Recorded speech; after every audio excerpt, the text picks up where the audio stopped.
Check the mic and make sure it sound right, boys.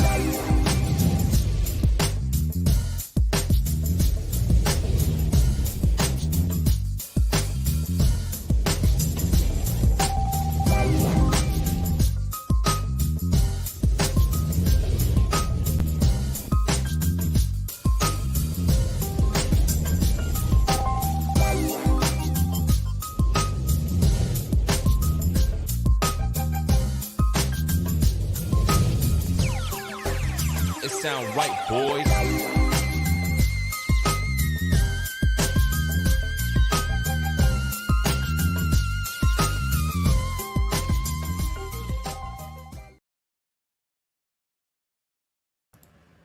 Right on, writers, and welcome first-time viewers to the Books by Adrian author platform and our flagship show, Livestream Sunday. I am your host, Adrian Santiago. Every Sunday at 4 p.m. Eastern Standard Time, same channel, we gather right here to talk writing and all kinds of other stuff. If you're new, please leave a like, comment, subscribe, hit the notification bell, all that good stuff. Our guest today is Miss Cache Warren, and we're going to be talking about a myriad of things, but among them is the budding and the current ongoings in AuthorTube. And then we're going to have a proper interview with Miss Warren. We're going to wrap up the show with a live Q&A with the live chat. And in regards to that, please label any and all questions for Miss Warren with a Q. While you're at it, join our newsletter. It's fun. There's cool stuff in it. You're going to like it. Consider joining the Patreon community for early access to videos and exclusive access to full-length videos for the Breaking Bad series, for example. Now, before we bring out Miss Warren, we're just going to go over the comment of the week. This is from Running to Write. In regards to Miss Sarah R. Stewart's episode, he said that she gave such great advice about the importance of breaking out of your lanes. I hope all of us take it to heart. Among other things, he went on with his comment, great comment from a future guest of Livestream Sunday. Okay, guys, so I want to very quickly say hi to everybody in the chat, give you guys some time to come in. Alrighty, and let's go ahead and talk about Miss Cache Warren here. Cache Warren is an author and a YouTuber. She writes mystery thrillers and horror stories for fans of kick-ass black heroes, heroines, and every type in between. She's made it a mission to lift up the Black Authortube community, and I can't wait to talk to her about it. So let's go ahead and bring her out here. Help me to welcome Miss Cache Warren as soon as I...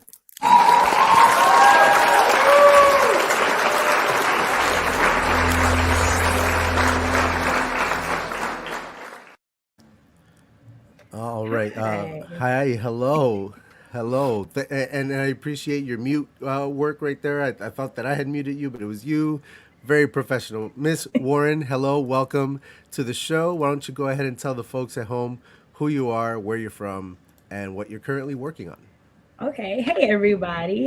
So glad to be here. I'm legit nervous. I have no clue why, but I'm like kind of sweating over here. Like I'm about to make you more nervous. Check this out. Bam. Oh, there. See? Oh, my goodness.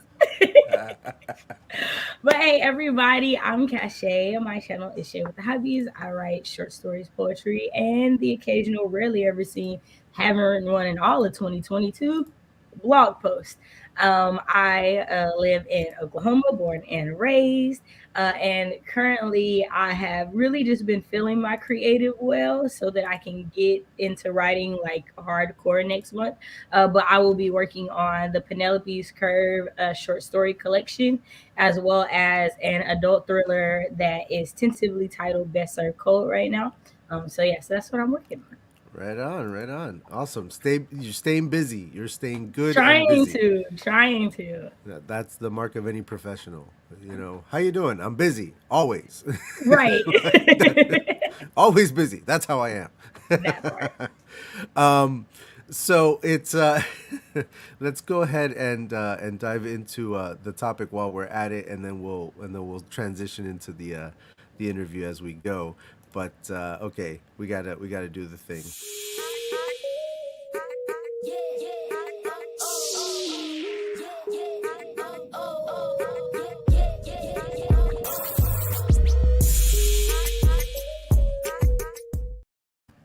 right? It's Can a I bop, right? just say that It's a like bop, this right? is the most production I have like ever seen on any interview thing I've watched or anything. Like the I am work tr- that went into this, I'm giving you your props on it because I am a I'm fan. I I'm am a fan. trying to become the night show of AuthorTube. You know what You're I'm doing saying? it. That's You're what I'm doing like. it. Like the That's my. transitions, the like welcome. Like I was like getting acquainted with the channel to like prepare. So I went and watched other people's interviews and I was like, oh, Okay. he fancy. I Yeah. like it. I like it. I bring the thunder. Yeah, no, I'm working on being less nervous at the beginning of each episode because I'm always like terrified at the beginning of each episode and Oh, then for everything turns out sure. fine. But I'm trying to like combat that part of it because the next phase is like having like a monologue, right? Like I just want to like come out and have like a hilarious monologue. I love it. I love it. I love it. Hey, We'll you see. are doing great so far. I'm loving Well, it. thank you, thank you. It's very kind of you. So the chat is finally queued up here. It was a thing that I was doing wrong on my side. I've since fixed it. So hello, chat. I want to give you guys a quick shout before we start asking questions around here. Hello, hello, Barrett. Nice and early. Jennifer Brown says she can't wait for. She's a new subscriber too. So welcome. Hello, Awesome. hello, hello. My boy, my boy. Hey, for You're a pro. sure. Hey, I welcome each and every one of you. Thank you so much for being here. So, it's regrettable that we need to specify Black AuthorTube. It's Right. ideally AuthorTube should be a one-stop shop, right, for all authors on the For platform, sure. regardless of skin color. Perfect world scenario. That's what we would want. But this is the real world. Unfortunately, that means that there are assholes rigging the game against black authors on AuthorTube. And so, tell us a little bit about how you identified the problem and how you're trying, or how you were trying to help tackle it when you started the Black AuthorTube tag and that whole thing. Okay, so when I first started watching AuthorTube in general, it was like 2017, 2018. Hi, Nicole. And so I was watching it and I didn't see like anybody black. And so life stuff was going on. I was like in and out of like YouTube space. In like 2019, I was like, yo, I really want to get into writing. I really want to put in some time. So I started to like actually go back into AuthorTube and like dig a little harder. And so I ended up finding Lizelle Sandberry. She's awesome, amazing author tuber. And she's a traditionally published author, and she was like the first one that I found. And so as I started to like dig deeper during NaNoWriMo 2019, I just found that there was just a lot of white people and not as many black faces. And so I was like, yo, I want to find my people. So Yeah, what I gives? started to get into AuthorTube, and I started my channel in January of 2020. And at this time I had met like 3 or 4 black author tubers that were in the space. And so I started to develop relationships with them. And then I was like, yo, what if like other people are like me who want to get into AuthorTube and they're like, where are the black people? Well, when you search for AuthorTube, the way you find new AuthorTubers usually is the AuthorTube newbie tag. Right. And although I would find the AuthorTube newbie tag, few and far between where there are black people doing it. So I was like, hey, I know when I started searching, I put black and AuthorTube in there. What happens if we create a tag for other people who are like, hey, I'd like to see people that look like me. So Yeah. that was it. More so a way for us to find each other. Yeah. Because like I know that we exist, but it's like, how do we find each other if everybody's doing their own like content and things like that? You don't necessarily know what to search for, but that kind of helped that way. So You're getting mad props and respect in the chat. well, thank you. I appreciate all y'all so much. Everybody's here for it. It's an amazing book. I will champion Bloodlight Magic. I cannot wait for Bloodlight Fate. Your girl is trying to get in on the ARC team. Like, yo, it's such a great book. It shows black family like in generations. You got grandmas and aunties and daddies and cousins. It's awesome. I love it. I love it. I love it. I love it. I love it too. That sounds awesome. The whole thing with the Black AuthorTube tag is it's one of those things where you're like, how come it didn't exist already? Like, it's, it's a no-brainer. You just, that's what you search for if that's what you're looking for. But you're right, because I do the same thing. I go into the AuthorTube newbie tag, and or just the AuthorTube tag itself, and I have to like filter the heck out of my results before I start seeing something new. You know what I'm saying? Right. Like, it just For sure. it just pushes all the same old stuff. And so that's a big problem with the thing, is that like your regular person is just going to type in what they're going to type in and click on the first result. They're not going to go through the filters to find you. You Right. know what I mean? It's For the whole sure. thing. So having a tag to identify the entire community so easily is it's paramount. It's And when paramount. we did it, like, it was definitely a conversation. Like, I think anybody, like, I feel like whatever group that you're a part of, like, to find like-minded people, like, there's a neurodivergent AuthorTube tag. Like, there's so many different things. I don't think that it's and I think that that's part of the reason why some people don't do it, is that sometimes it can be seen as the person who did it is being divisive. And it's like, it's not being divisive. It's like, hey, I It's looking for your recognize that people. there's people that look like me that are doing what I'm doing, the people that, Yeah. understand these things, right? Like, there are all different types of people in which we connect with that do that. So, Looking at it from both sides, though, it becomes kind of a double-edged sword, doesn't it? Because you are finding your people, but then you're also kind of boxing each other in, just like they're saying. It's just this thing, like, yeah, it's easier to find you that way, but authors always express difficulty breaking out of certain boxes once they get in them. You know what I'm saying? Like, yeah, no, that's a and I whole thing definitely too. think that also depends on like how you are curating the space and what you're doing in that space. Shamla. Because again, like, it wasn't about like segregating ourselves or anything like that. It was about, hey, here we are. This is where you can find other people that look like you, that you're trying to, like, hey, I would like to have Black beta readers, right? Because if you're Yeah. in AuthorTube and you're pulling for beta readers from AuthorTube, but you're not seeing other Black people, the diversity in your beta readers, the diversity in your ARC readers, like, those things, like, they go down, right? Yeah. So it's not about segregating people at all. And I also always feel like when people feel like they're getting themselves boxed in, that I think that part of that is reflecting on how you created that space that you're in. Right. Because like I'm Black. I love being Black. I'm gonna always talk about being Black. I collab with people who are not Black all the time. Like, who I talk to people who are not Black all the time. Sure. We write Yeah, together, we of course. read together, we do those things. So it's not about, moving us, like separating us, but it is about having a space for us. That's awesome. That's awesome.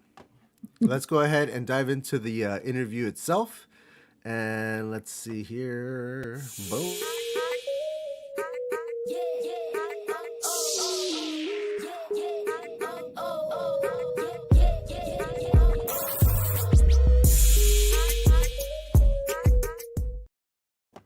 All right. I So just love all of this. I'm sorry. I've been jigging every time you play a song. I love it. I do too. Like, but the thing is playing, and I'm back here going, because it's a bop, yo. All right, hold on. So, you are Shay with the Hobbies on YouTube. I know you crochet. What are the other hobbies in Shay with the Hobbies? So I of course read, right? Books Sure. to we know that. And then I also draw and paint. I do photography. So those are like other things that I do. I'm also working on like trying to open a shop. I have like some t-shirt ideas and Nice. like some like jewelry and like aromatherapy bracelets, like a bunch of little things that I want to do. Sure. But it's more so like I was a business major in college. So like the business aspect is I have to get it all ready before I like showcase it to everybody. So, but yeah, I like to do a lot of things. I dig it. So pitch your YouTube channel to the audience. What can they expect to find there? Okay. So let me see how I do this. Okay. Oh, now I knocked my ring light over. Hold on. You all right? Yeah. Didn't realize my arms. See, I'm little, so I didn't think my arms could reach that far to knock it over, but apparently it did. Okay. So Shay with the Hobbies, how would I pitch this? All right. So if you are looking for a channel in which you are going to laugh every time you see a video, If you are looking for someone who is not going to sugarcoat their life experience, who is definitely going to give you those transparency moments with mental health, neurological disorder, like everything, but who's also going to show you how great it is to be a creator and creative person, then you should check out my channel. Because the one thing I'm gonna do is make you laugh and make you want to do something with your life. Like that's gonna be a thing. So there you go. The way to my heart is always my funny bone. It's always my. You can make me laugh, you're in. You know what I mean? That's what it's all about. Man, laughter is good as medicine, they say, and I don't think it's a lie. I think it's true. That's I believe it as well. Yeah, it's joy. Joy is medicine. For You know. sure. Yeah. So you've pitched us your channel. Now pitch us your books. What can we Okay. expect in your books? Okay, so let me see. Well, how would I pitch my books? Okay, so if I were to pitch my books, I would pitch it for people who, one, are lovers of things. Okay, how would I say this? Okay, here, I'll just pitch it how I love it. Okay, I am a lover of justice. Some might call it revenge.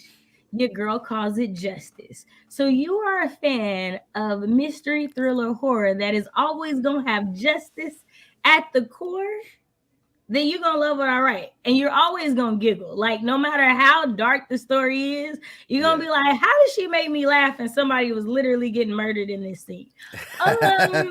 You know, it's a skill, you know. That's some Tarantino shit you're talking about. That's it takes some work, you know. It takes Yeah. some work, but I promise you, you're going to giggle and you're going to learn a lesson. The one thing that I remember thinking as a kid, reading stories and knowing that I wanted to write them, was that I loved that every story I read, there was like something I could learn from it. So you're going to learn, you're going to laugh, and somebody going to get justice. So there you go. That's my books in a nutshell.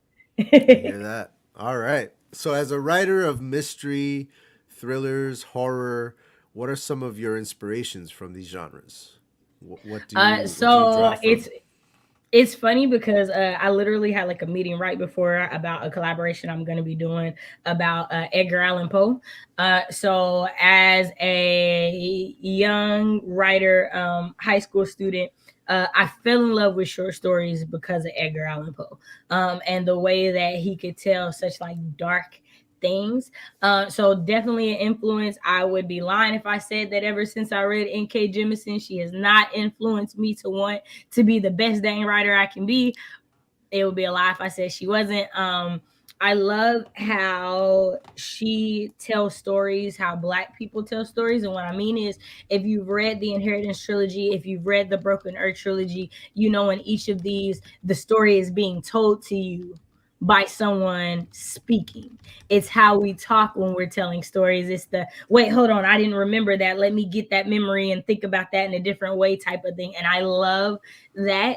And when I started writing and trying to know that I wanted to do it full time, I would get pushback on my stories like that. And just reading hers reaffirmed, like, keep doing what you're doing. It might not get you there right away, but it'll get there because this is how we tell stories. So definitely Jemisin is a great influence. Mildred D. Taylor, I've talked about her so many times. First of all, if I could have a book career that spans, she wrote Roll of Thunder, Hear My Cry in like 1976 and wrote the last book in the saga in 2020. If I could have a 50-year span of a career, your girl would be happy. Your girl would be happy. So those are like three of like the bigger influences in my writing. As far as like mystery thriller, the only other person that I would give props to in that would be John Grisham. I've always wanted to be a lawyer, and so like I love his like legal thrillers, and I love just the tension that he brings up in his stories. So that would be somebody else. You know, as you were listing your influences and all that, the thought is very interesting of the culture as an influence in your work. You know what I'm saying? I don't read a lot of Spanish stuff at all. I find reading in Spanish very difficult, so I just don't do it. But I'm hearing from you that I should do it more. And and that I should see how it influences my writing, I, because for my own sure. culture is definitely missing a little bit from my writing. I'm feeling now. For Just sure, like I don't, and this is not like a criticism to anybody or a judgment to anybody, but I think there is something freeing about writing about where you come from and your culture without having to consider anybody that's not a part of it. There's something freeing about that, right? There's something freeing about being a person in the LGBT community to write about that story just for people like you, just for people in your community, not caring about what heterosexual people think, right? Like there's something freeing about that. And I love when I think about Jemison, when I think about Toni Morrison, when I think about the writers that I love, like they wrote for their people without thinking about other people. And it's just something freeing about that. Not saying that you can't write for other people, and not saying that you shouldn't write for other people, but if you just write one story just for you, I just think that everybody should do that at least once. Like even if you never publish it, anything, I just think that's an experience that every writer should have. That's such beautiful advice, and it's funny because my follow up question to that was going to be, um, what other things besides novels and besides stories influence your writing, and I meant it to be like, movies, music, stuff like that, but you have already like put in a dimension that I wasn't even looking for. You know what I'm saying? Like, so But music and movies definitely influence my writing. Your girl is exactly. a So hip like, hop head, what's so bringing, yeah, what are you bringing from music and movies into your writing? What's that? so for me, for music is something I can't live without. Like I can't go a day Amen. without listening to some form of music. Like it speaks to my soul. It is great, right? And so when I'm writing, there's always some form of music in the story. Like there's always some form of like especially like with dang, what's the story? Karma always comes back. In that story, there is like so much singing, and it's like super important to like the twist of the story and what's going on, because like that's how I grew up. Like I grew up in a house where you wake up in the morning and there's music all through the house every morning, right? Like the type of music that's going on in the morning tell you what's about to happen with your day. If it's gospel music, you probably gonna be cleaning all morning long, and grandma don't want to hear no mess. If it's NDRE or it's Alicia Keys, then grandma's probably in the kitchen cooking something that I love, and I'm gonna have a great night, and we probably gonna watch CSI. Like those are the things about music that like I love. They're like taking Yeah, you back to specific memories and places. sure. And I think that I want those feelings to be evoked in my stories. So like I want that. Like so in Karma Always Comes Back, one of the songs that's important is dang, I'm trying to think of his name. Okay, I can't think of the name of the song. I'm gonna just sing it real quick. Okay, y'all Hit just. it. I well oh oh oh oh oh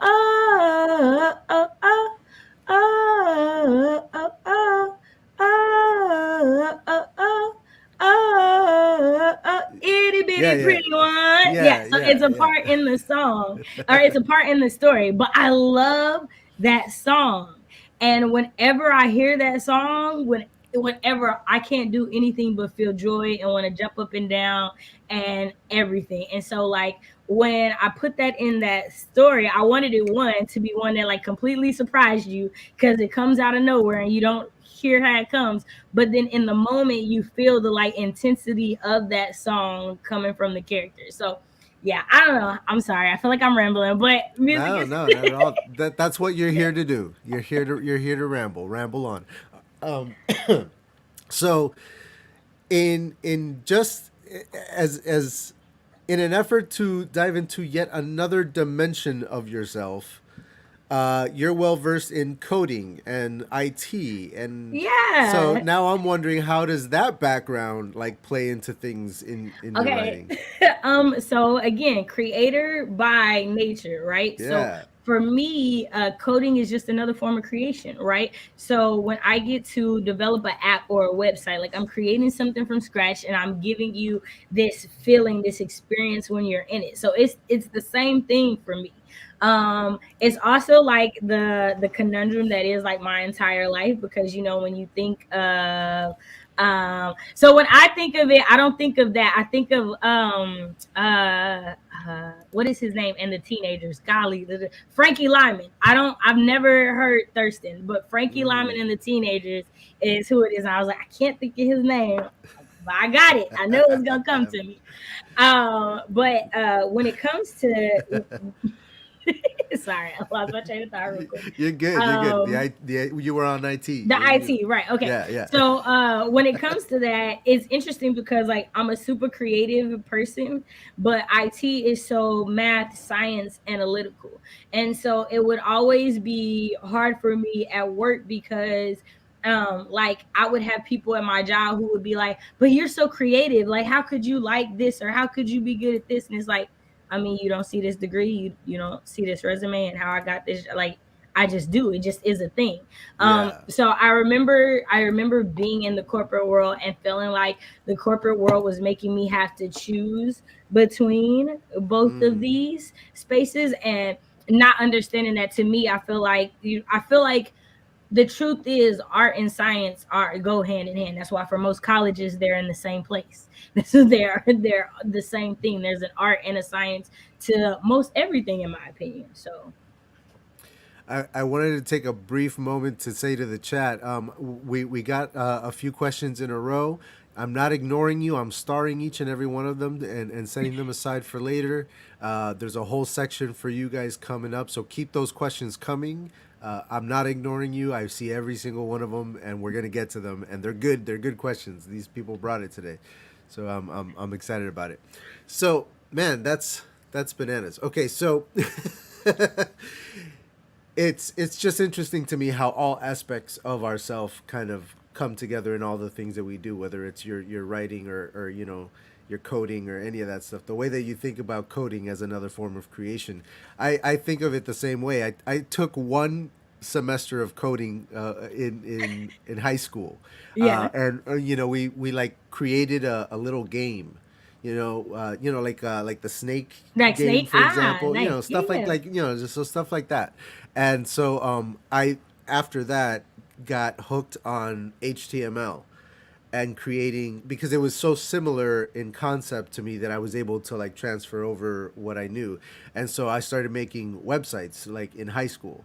And the thing about me and making the website is that I would design the whole thing, launch it, and as soon as I launch it, I'm redesigning and getting ready to like relaunch it again. Nobody's even looking at these stupid websites, but I would just keep like redesigning them because the creative process of designing them was what I was hooked on, was what was fun about it. You know what I mean?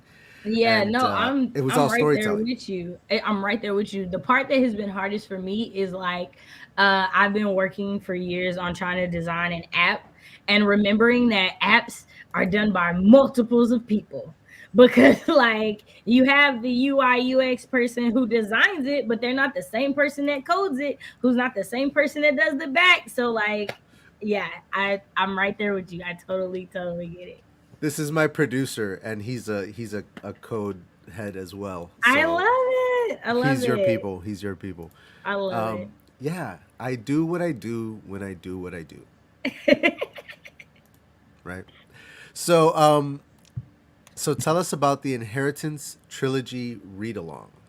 Okay, so What's going on there? luckily enough, the book ends up being Because you have right so much here. going on. I'm just gonna jump from thing to It thing. is a lot. It's a lot. So the Inheritance trilogy read along is a read along of N.K. Jemison's first trilogy, the Inheritance trilogy. It's also including, she did like a novella and a couple short stories set in the same world. And this is the omnibus, and it has one of the novellas in it because it's the only way you can get one of them. Other than that, they're all in ebook format. So Chloe from Thistle and Verse, shout out to her. She did a slow read last year of N.K. Jemison's most famous trilogy, being the Broken Earth trilogy, the one that she won the 3 Hugos for. And so she did that last year, and I found out about it. I think they were on like book 3. And so I reached out to her and I was like, hey, if you ever end up doing the Inheritance trilogy, I would love to be a part of it because I love this series and I go back and forth between which trilogy is the best. And on Monday, it's the Inheritance, and on Tuesday, it's the Broken Earth trilogy. And I don't know which one is best. And so she was like, I really want to do this. So in December, we announced it. And actually, yesterday we had the live discussion for book 2. So for March, we'll be reading book 3, which is The Kingdom of Gods. And then April, we'll be doing the novella and the short story. So it's just a read along with a group of people. And it's on your channel. The read along is on your channel. Yeah. So the sprints are on my channel every Saturday. And then the last Saturday of the month, we do the live discussion of what we read and how we feel about the characters on Chloe's channel. That's awesome. And so the sprints and everybody reading the chapters at the same time. Yeah. So like sometimes, of course, like the first book we kind of sped through. Low key, everybody kind of finished it week 3 of the month. And so we started a little earlier on book 2, and everybody was like, okay, let's read this one a little slower. Yeah. Here's the thing. Book 3 is my favorite book of the trilogy, so I feel like I'll probably finish it by Friday, is the truth of the matter. So there's that. I know the feeling. I reread the A Song of Ice and Fire books a lot, and the 3rd and the 5th are my favorites, and those are the 2 that I just breeze through them so fast. The others I take my time with, but the ones I just can't dig into them. You can't put them down. Absolutely. Right. So other than that one, you also have then the Crime Readers of Color book club and the Missy Elliott Readathon. The Missy Elliott Readathon surprised me because I didn't know that she even had books out. Okay.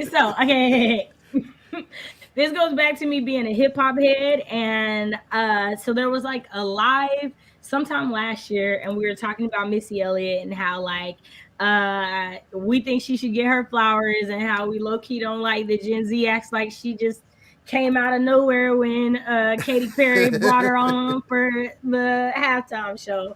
And so we were joking about it, and my CP Britt Writerly was like, somebody should do a Missy Elliott readathon. I was like, it'll be me. I'll do it. And so the end of last year, I started putting that together. So what it is for Black History Month, and I plan on doing this every Black History Month until I'm no longer here, obviously.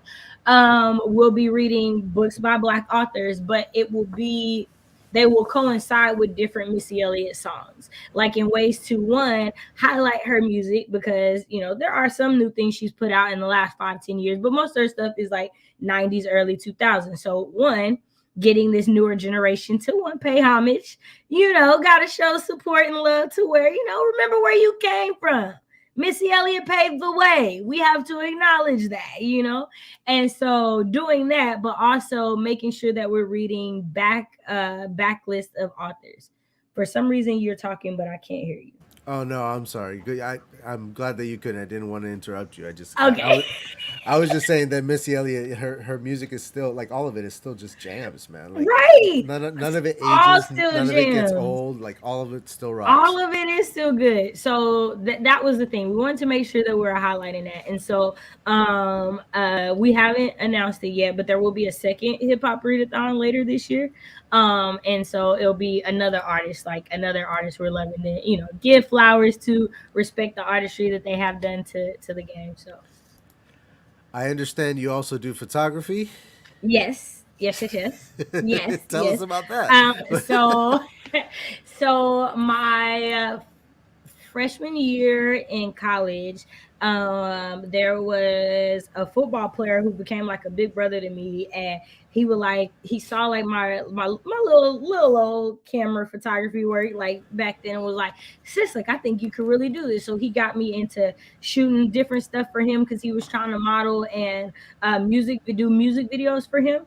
And so my sophomore, junior year, I worked really hard during the summer, and I got me my first Nikon. When I tell y'all that your girl started doing photography because it paid for her books throughout college, it paid for her books throughout college. And if you know anything about being a double business major, you know that them books are expensive. So Yeah. that's what made me start doing it. I liked it and it was fun. And then I realized, hey, I live in a college town. People need seeing your pictures all the time. And so I kind of made my way in that. And so I started optical illusions photography. Forgive me for being just so unobservant, but I'm realizing now that your earrings are fro picks. Is that right? Yeah. Uh-huh. That's Yeah. so I cool. yeah. I can't. This thing. There we go. Yeah. I Yeah. love them. Those are so dope. All right, that's crazy that like you have like such a storied history with photography as well. Like this is, there are a lot of layers to this onion, Miss Warren. A lot of layers. So what about your writing process? Can you tell us? Like, what is it about your writing process that is uniquely your own? Everybody does it their own way. How do you write a Hmm. novel? Let me see. What Just in is broad unique strokes. about my process? Here's the thing. Not even gonna lie to you. Your girl is low key a perfectionist. Hell. So I draft pretty cleanly, but only because it takes me forever to draft. If I'm being honest, like it's like I don't really write things that are gonna get taken out of stories. Mm. If anything, my stories get fuller and fuller as the drafts go on. Like I'm definitely a underwriter, um, and so I try to get the story down, like get the main things that I know are gonna happen, and then I'll like try to go back and like add the emotion, add the things that make it more robust. But those are the only things I can like really think of. I Yeah. forgot that we can have background music this whole time we've been talking to dead air, and I could have had us, Oh, you could have some like little I could have had a little. little vibe going. Okay. Oh, I hear a little cymbal. Okay. I hear it. I hear that. I want to keep it low. I don't want it to drown us out. All right. So, Right. okay. Do you have a release schedule that you stick to with your books, or is it just as they come, So kind of here's the situation? thing. No, because your girl is horrible. Horrible at releasing stuff. Or horrible. Here's the thing. If I don't have like somebody that I have to be accountable to for it, it's just gonna happen when it's gonna happen. Is the truth. Is that good? No. Is it something I'm trying to work on? Yes. Yes. Because I would like for the Penelope's Curve collection to be out come January next year. So I'm trying to create a schedule and get it and stick to it. So yeah. All right. Okay. I appreciate the honesty with that because Yeah. I'm I'm also bad at notorious for it. missing deadlines and stuff. Just kind of. Right. If I'm the only person I gotta be responsible to, I Yeah. don't let myself down. If it's somebody else, I'll be like, ooh, okay, let me get on this and work on it. But if it's Yeah. just me, I'll be like, what's another week? I'll get to it. I'll Right? just crack it out, no problem. Yeah. What was the best like piece of writing advice that you ever got? The best piece of writing advice I ever got.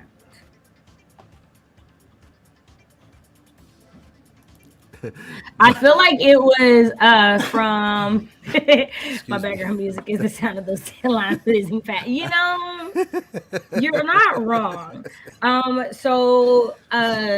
There I have to say that this is the best because it made short stories like really click for me as an adult. The Naked Firefly, author Kiara L. Rose, she had written a short story like at the beginning of 2020, and she let me read it. And it pretty much when she was like explaining to me how she did it, it was um, you come up with the problem and you find a way to solve it. Like that's the Yeah. story. You come Yeah. up with the problem and you find a way to solve it. And I don't know how that made it click so well, but ever since we had that conversation, your girl been writing short stories like nobody's business. But it wasn't until like that, and I'm pretty sure it was that and the story, like her saying that and reading the story that put Just this together this made it puzzle piece that just it fit. it clicked for me, but that was like the best thing. And legitimately why I didn't already think of it because it's the basis for every business model. Find a problem and come up with a solution, but that's what it Yeah. was. So the best advice I got was that. That's the, yeah, yeah. It's that little piece of advice that like seems obvious, when you hear it, but you needed to hear it. Somebody had to say it out loud for it to click in your brain and actually take effect. And we call it a puzzle piece because like all of a sudden like you can see the picture. You know what I mean? Right. It's like, oh, of course. Just sit down and do the thing, and then it's done. That makes sense. Right. Totally. All of a sudden you figure it out. Okay, so how does marketing then play into your books and their releases? So it's going to play a really big part. I was actually a marketing minor. So I'm actually really excited about the marketing part because again, marketing is the most creative side of business there is. And so I'm looking forward to it. I think that things that I know I'm gonna do is like I know that I'm gonna be reaching out to like booktubers and sending like full on like boxes of stuff like for my things. Because one, as being a booktuber and watching, I realized that I don't think authors respect reviewers enough, in my opinion. And so I know that when I want to reach out and like send people arcs and like let them know, hey, I see you, I know that you're there, I would like to support what you're doing and I would appreciate the support back. I know that I want to be very intentional on how I do that. And I want people to feel valued. And I feel like that is something that I've seen a lot of, especially in like the last few months of discourse on like Twitter and YouTube, is reviewers not feeling valued. And the truth is they are, like, they're really important. And so that I think that like utilizing this community that I'm a part of is going to be one of the biggest things that I do with marketing that I feel that I don't see done a lot from people within the space. I was gonna ask about what areas of Black Authortube you see needing help or things that we can do to kind of lift up the community, tying in with what you're talking about. You've sort of left AuthorTube and gone more the way of the BookTube now with the read-alongs and everything, from what I understand. So what was going on there with that transition and Okay, so fill us in. summer 2020, pretty much there was an incident where someone that I had used to be close with had gotten close to another author tuber, and because we weren't as close, they were like venting to this other person, which is totally fine. There's nothing wrong with that. But because they were like venting, this other person took it upon themselves to kind of like champion for them. But instead of coming to me privately and like, let's have a conversation about what it is that you think is going on, this person went straight to YouTube and just did a live. And not only did they do that, they went to like gossip sites and was like, hey, there's this live y'all should see. I'm trying to like put this person's business out there. They were like messaging other people in the AuthorTube community like, hey, nasty. I'm It got talking nasty right. fast. It got really bad. And so for me, it wasn't just that, it was Bad the way eggs. in which people just jumped on the bandwagon of what was said and nobody went any further. Nobody did any research. So when It's it the came story of out, 2020. You know right, what I mean? Like right, that. it The was whole. 2022, so it makes perfect sense that it It's the happened in story of that 2020. time. Yeah. Right. And so what ended up happening was I addressed it and my video is still up there, like it didn't go down or nothing. And I was like, I have no idea why this person has a problem with me. We've never even had a real conversation. So all of this is brand new to me. This is not how adults handle this situation. Well, once it became clear that this stuff wasn't as clear as people thought it was, I had people sending me messages about how they apologized. They were telling everybody and their mother to unsubscribe from me because I was a bad person and they didn't have the whole story. So they apologized for that. And for me, it was like I just need to step back and away from this Yeah. because I was raised very differently, and this is a very disrespectful situation. And I was taught that you can't tell people how to handle disrespect. Yeah. However, someone feels to deal with how they feel disrespected is on them. So I was like, let me just separate myself. Yeah. And so At the time, one of the young ladies who had gotten a message about what was going on, she also was like, I don't know why they brought me into this. I don't know why they thought me and you weren't cool, because we've obviously collaborated and we're good, but I'm stepping away from you, AuthorTube, as well. And so she stepped away from AuthorTube. And so it was like a bunch of us in the comments of her video talking about the things An that exodus. she saw in Exodus. And so in that was birthed CreatorTube. And it fit more because there were so many people in AuthorTube who felt like they could only talk about writing, even though most of them did so much more than just writing. And so That's a good point. For me, even though I knew originally that I was a part of AuthorTube, even before I like figured out how to change my name on YouTube, because trust me, that took me a while. I always knew the name was going to be Shay with the Hobbies, because I knew I didn't want to just talk about writing. So when the Exodus happened and CreatorTube became a thing, it just fit so much more for me. Right. Sure. And so I don't have anything against AuthorTube or anything like that. Like, I talk to everybody in it. I still have friends that are very in it. I just was like, I'm an adult enough to distance myself from things that don't serve me. So that's fair enough. All right. So we're going to transition to the final section, which is the live chat Q&A. Come on, let's get our jig on. There's a little tiny commercial break here where, for anyone who is a first timer on this channel, let me learn you something about what we do. Yay.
All right. Did I hit the right? What did I hit? I feel like you put part 2 because I'm watching it on the other screen. I'm a dum-dum.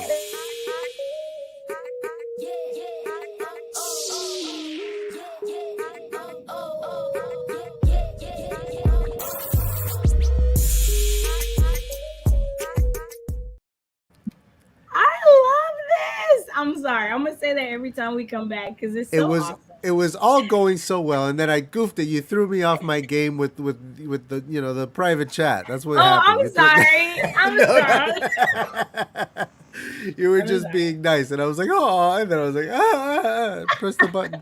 All right, you're good. I'm just messing with you. All right, so the live chat Q&A. Let's hit it up. First question of the day. How old were you when you got your first piece of writing noticed by someone other than a family member or close friend? That's a very specific question. I was 5 actually. So I wrote a poem that I then ended up reciting for competition. So as a kid, I didn't talk when everyone else started to talk. I just kind of refused. And so my grandmother put me in speech therapy. And so part of that was I was made to compete in speech competitions and poetry competitions. And so I wrote a poem and my teacher had me recite it. That's early. 5. Yeah. All right. I've been in school since I was 3. I've been in school since I was 3. So yeah. That's fair enough.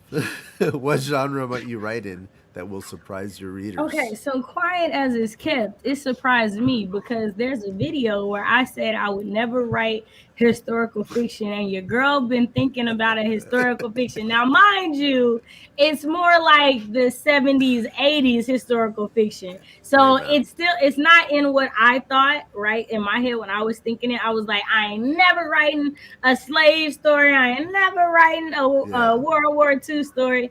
But the Black Panthers got your girl kind of feeling like she want to write a story set in that time. So I hear that would that. be that'd be And the see, surprise. that's the thing is that we think of the 70s as being 30 years ago, and it's not. It's definitely not anymore because It's very I'm much not. 30. So it's definitely not. It's definitely not. Definitely not. So like it is a period piece, and I'm all for it. Bring it on. I can't wait to read it. That sounds awesome. Who's your favorite Frasier character? Niles, Niles, I feel like Niles. she knows something we don't know here. Okay, so usually on this TV, it's a episode of Frasier when I'm live. Almost always, it's like my favorite show to watch. If you read Karma Always Comes Back, there are so many Frasier references inside of it because it's my Okay. favorite show. Like it is. Niles is my favorite character. I He's the do that best too. character. I put little things from Yeah, different shows. little things that if you know me, then you'll be like, Yeah. I got it. Yeah. There's in the very first chapter, there's the police officer is being promoted to detective. It's the whole like catalyst for her taking on the case and everything, and the moment where they ask her if she wants the promotion. I'm like, I plucked it out of something else. I'm like, I love this thing so much. I'm just gonna put that right there and let's Right? change it up a I little love bit. it. And it's beautiful. It's a nice little reference there. Let's see if anybody catches it. Yeah, I love that stuff. All right, what is the most important thing that you want readers to take away from your books? Um, the number one thing that I think I want readers to take away from my books is that I hope that if they don't feel seen, then they know someone that my book will make feel seen. Like I hope that Mm, that's what happens. Like I hope that if you read it, and even if it's not like you see yourself, you're like, I know somebody this book is perfect for. right. Like I hope that somebody can be found within the pages. Yeah, even if you don't see yourself in it, there's somebody that you can pass that on to and keep the train moving. Keep them. I like it. I like it. Okay, so we're getting close to the end of the show here. Miss Warren, was there anything that you wanted to say to the folks at home that we haven't gotten to yet? Maybe. We still have the The podcast coming up later, but just right. anything you wanted to tell them here The live only now. thing that we like touched on a little bit but didn't get to was the Crime Readers of Color book club. And so pretty much what it was during Black Aweenathon hosted by the lovely Bree of Black Booktition. Blackoween. Black Aweenathon. So it's where you're reading mystery horrors and thrillers written by Black authors. I We love it. interviewed the lovely Kelly Garrett, who has a book coming out March 8th, Like a Sister. And so we're talking about creating a book club based off of the organization Crime Writers of Color. So Crime Writers of Color is an organization started by Kelly Garrett, Walter Mosley, and Gigi Pandian, in which authors of crime fiction who are also, members of minority groups, are all there writing. And so we wanted to kind of highlight books by writers in that organization. And so every month we read a different book from a different author that is in there. So if you're into crime fiction, and it sounds like, Adrian likes his detective and police stories. Oh, I do. We got them going on in the Crime Readers of Color book club. And so we got, so it's we made it so that we hit each like major category. So we have like, native stories. We have Indian story or Asian stories, but all over. So we have like East Asian, West Asian, like everybody in between. And we have Black people, but we also have like Americans and then not Americans, right? Like, because there's all types of Black people. So, yeah. All right. I love it. I posted in the chat that whoever posts the next question gets a masterclass.com 2-week free trial. Oh, I'm just going to throw come that on, out there drop because that we next need one question. more question to bring us home. And, Nicole we go. said, I got you. Here we go. What Nicole. can we expect from you in the future? Okay, so I plan to release another short story this year, like a free one on Wattpad. So I plan to get that out to you guys this year. Like I said, January next year, hoping to drop the pre-order link for Penelope's Curve, the anthology. they're not the anthology, the short story collection is the right word, that I want to do. And, hopefully your girl either gets an agent or gets a good editor and y'all get a novel next year. Hopefully, fingers crossed. Like, that's the thing. So, All right. but So yeah. I'm just letting her know to drop the email in the chat there, and I will send her her prize. Very Yay! well done. Okay. So, she kind of she kind of stole the Your outro last from me. question. But you know what? I asked for it, you know. Right. That's true. And then we had the runner up. The runner up was Why Are You So First of all, Awesome? can I say that your new avatar is just glorious? I think it's I so like it pretty. too. It's so pretty. I'm just awesome because y'all are here making this so much easier because your girl was super nervous. So y'all being here in the chat and Adrian being such a good host has Oh, made please. this been an awesome experience. So thank y'all. She said, "What about the near future?" The near future, Shay? near future. Again, I feel like she knows something we don't know. I'm trying to think. Near future. Well, I mean, I know that I'm doing a live a little bit Okay. later with Margaret. Maybe that's what she means. Ah, Like I'm that's doing that probably what live she's later. talking about. Okay, because I was like, I thought we were talking about books. I don't know nothing else I'm doing in near future. So Your that channel or hers? it won't be on either one of ours. It'll be on Oh, Sandy Ghostin's channel actually. okay. At 6 p.m. Central, 7 p.m. Eastern, I believe. Margaret, throw the link in the chat, and or I don't know if you can put the link in the chat. Actually, hold on. I'm gonna make it possible for you to put the link in the chat. Boom! You have powers now, Margaret. Make Yeah. do the thing. Okay, cool. Everybody hit like. We're wrapping it up. Thank you so much, Miss Warren, for being here with us. This has been so much fun. And you and I still have the podcast to record after this, but we're gonna say goodbye to the folks at home. Any last words for them at home? I'm gonna put you up on the big jumbotron here again. Oh, okay. All Here we right. go. Oh, where is it? Oh, I wish I was more professional. Here we go. Okay, so last words. If you are a creative person out there, create from your heart, from your soul. Don't let anyone tell you that you can't. Don't let anything make you feel that you can't.